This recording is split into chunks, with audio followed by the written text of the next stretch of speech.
Hello everyone and welcome back to another video. Today we're back once again, another year, another GP game with a controller calibration video. Today we're going to jump straight into it. And yeah, so first things first, go to the game settings, across to controller. You'll see here, controls calibration. Essentially, if you've never seen one of these videos before, I go through my own settings of what I change in the inputs and the outputs of the controller to affect the game in ways I think usually makes it a bit easier to ride, and then easier to ride down the line makes it slightly faster. That's the plan. We're going to quickly run you through these settings that I run and also what each thing does. So if you don't like my settings, you can go make your own, and Bob's your uncle. So straight away, most people are going to know what a dead zone in a controller is. So for reference, we're going to turn it right up. This is a steering dead zone. I'll also put my actual Xbox controller on screen.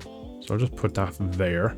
So you can see me moving my inputs in and around on the controller, as well as I'll show you an in-game one where it shows it off. So I've put a 50% dead zone in my steering. So if I go to the in-game calibration, look how much my stick moves. You can see my stick is moving quite a bit, and it's barely registering in game, so I have to really push it all the way. So that's essentially what a dead zone is in. I'm fairly sure everyone who's clicked on this video will have known this by now. The linearity is slightly different. So essentially you can see there's a graph on the right side of the screen. The linearity changes how it goes from 0% to 100%. So if it's fully linear, it's 100%, which means that the constant speed from A to B, 0 to 100, is the same. If it's, we'll say 50, the initial input is much faster, and the longer it goes on, the more it slows out. You can see there from the graph on the right that the green input, so red is linear, so 1 to 0 to 1. The green then starts off really fast, it really spikes up, and then starts to bend and tail back and kind of fade out with the input. If we go to 200% linear, or 200% lineation really, you have an input that's really smooth at the bottom, really takes its time, and you get to what I would say about 60%, and then it really ramps back up, and that's your input really changing. For me this year, and this is the first 80%. Now you might think to yourself that's a bit strange, because I've basically said so far in every one of my videos I've ever done these is that you never want to do anything to your steering. You want your steering to be consistent, you want to be one-to-one. This year, because they've changed the way the rider controls the bike and you don't control the bike, the rider input on the bike is feeling different to me, and I felt I need a bit more initial speed and reaction. So the game is a touch lazy for me. So what I've done is I've put it to 80, which you can see by the graph has just slightly sped up the initial input, not by a whole lot. You could go a lot more, but I found the more you go past 80, it can get a bit uncomfortable and very snatchy. What my input there now will do is just slightly speed up the initial input, and that's all I want. I just want a slightly better turn-in phase from the controller. Saturation is pretty easy. So if you, for example, hold the button down fully, you're at 100% saturation. In game, you can put it up to 200%, I believe, which will look like this. Again, we're still on steering, so I barely have moved my stick and I've gone to 100%. So I have so much more in the stick movement. You can see my stick moving and nothing actually happening through the in-game calibration. So again, what it does is basically brings the top point of your input much further down. So think of it in real life as a lot of race bikes, quarter throttle. A lot of people know that. Basically, you have a much snatchier throttle. This is exactly what this does. It just basically takes the size of the input, condenses it down into a smaller area, and you still have the same effect. It's just much smaller. Again, you wouldn't want this on pretty much anything. Time filter is something new, basically increases and decreases the delay on your in and out input. We already have enough an input delay in this game, we don't need any more. Big thing for me with GP26 is the lack of rear grip, and not from a worn tire, not because of traction, it's just inherent. It doesn't seem like there's any sort of rear suspension simulation, which means the rear tire doesn't really grip up. For me, as soon as I initially touch the throttle, the bike will step sideways. So what I've tried to do here is I've tried to smooth out my initial input, and I've also discovered there's a bug this year in the controller calibration that the filter and pressure release basically don't work. So these two features here, which is something I really wanted to try with the throttle, I cannot do. Maybe if you're seeing this in the future, and hope to God, touch wood, it's been patched, I'd go with a 25% filter pressure on the throttle. I'll explain in a second why. I'll kind of go back to the linearity of my throttle there first, just to work my way through in order. I just basically wanted that the first initial tap of the throttle, I was feeling the best from 115 through to about 130. So just want to smoothen out the initial throttle, because it seems that it's not really down to RPM, or it's not down to lean angle. It seems it's down to throttle position. So for me, I found that pushing the graph slightly like this just allows the throttle position to just change, so that more often than not you nearly have the bike upright before it wants to try and spin or kick out in air quotes. So for me, 115 to 130 is a lovely little sweet spot. Saturation, you don't want to quarter throttle in this game. For me, it just makes no sense. Unfortunately, like I said, the filter pressures don't actually work. But if you are, like I said, watching the future, what it does is if you just look at the graph, you can really add a nice smoothing effect.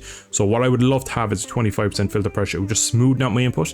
You can see there it says this parameter can help with erratic inputs, easier for the bike to process. So this would work really well.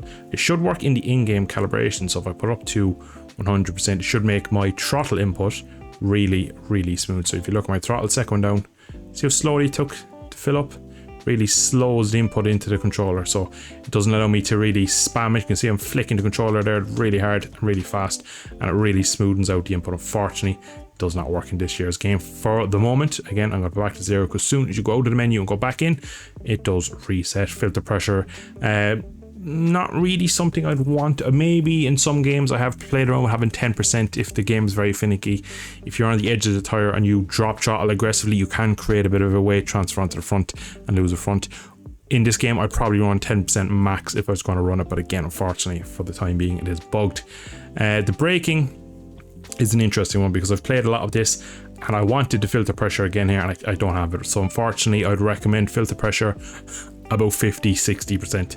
I'd run it if I could, probably 55% to call it a middleman there, just to allow the controller the button input to be a lot more smoother, because I felt this year brakes aren't strong, but if you're snatchy on them, the bike gets upset. So what I would like from the linearity and the filter pressure is that the game would just smoothen everything out and be a bit more plush, would be the word I'm going for. The linearity, again, 180% is very on the extreme side. Just you can see from the graph on the right, it just again allows the bottom end of my input to be nice and tailored, and then it really ramps up the very last bit, so I can really get on the brakes hard, and the controller just kind of bends to my will and just allows me to slowly ramp up the pressure and doesn't go too far ahead. Because I've found a lot of times in this game, when you do grab a handful and you want to really aggressively brake, you're going for an overtake, it can get a bit snatchy, and I think this just helps a bit.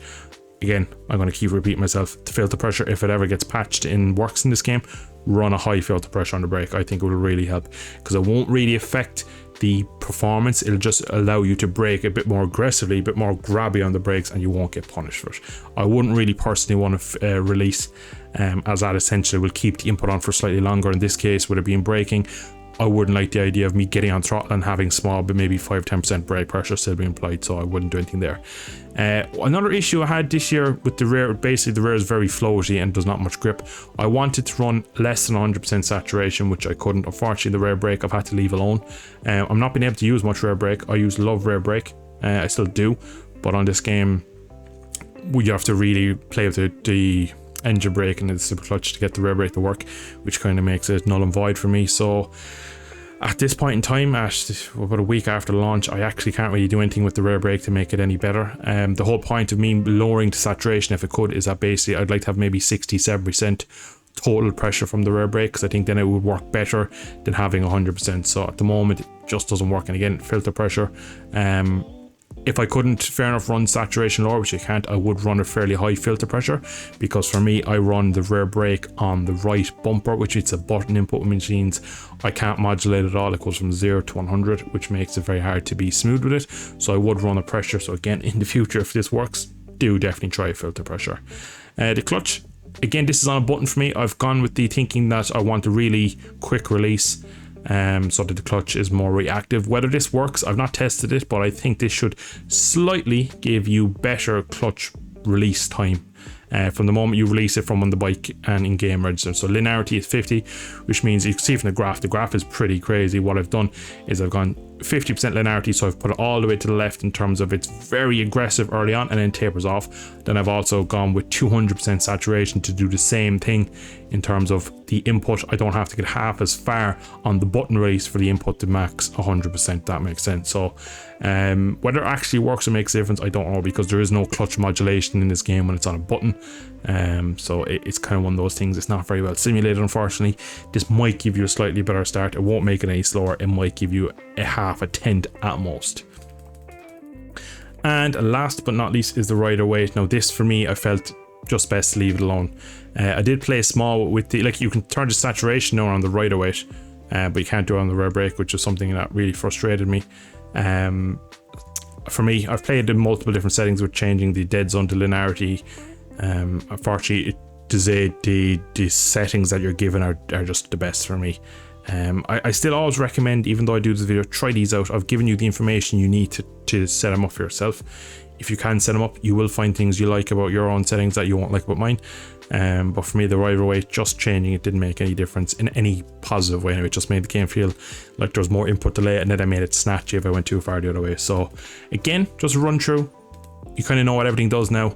If filter pressure comes in, add a bit of filter pressure on throttle, on front brake and rear brake. It will just allow you to be a bit more aggressive through the controller, and the game should just tolerate your inputs a bit better. So guys, thank you for tuning in. If you have any questions, drop a comment down below. I know this video gets a lot of love every year because I think it's a big thing for a lot of you guys to see what I do differently and to explain it to you, because I know a lot of people really do get some good information on this, and they put it into action themselves, and it does just make the game a bit more tolerable in places. And again, this year the game does have some issues, so I think the throttle this year is one of the big things for me, that the way I've changed it, that I've basically such a high linearity. It's just a way of really changing how the throttle picks up. And for me, I think overall this year a lot of people will be running lower traction control because it doesn't seem to do a lot. So I think having these settings in the throttle is really, really important. But we are going to leave it there. I hope you have enjoyed. I shall catch you in a video in the not so distant future. Thanks for watching, guys. Slán go full buachaí.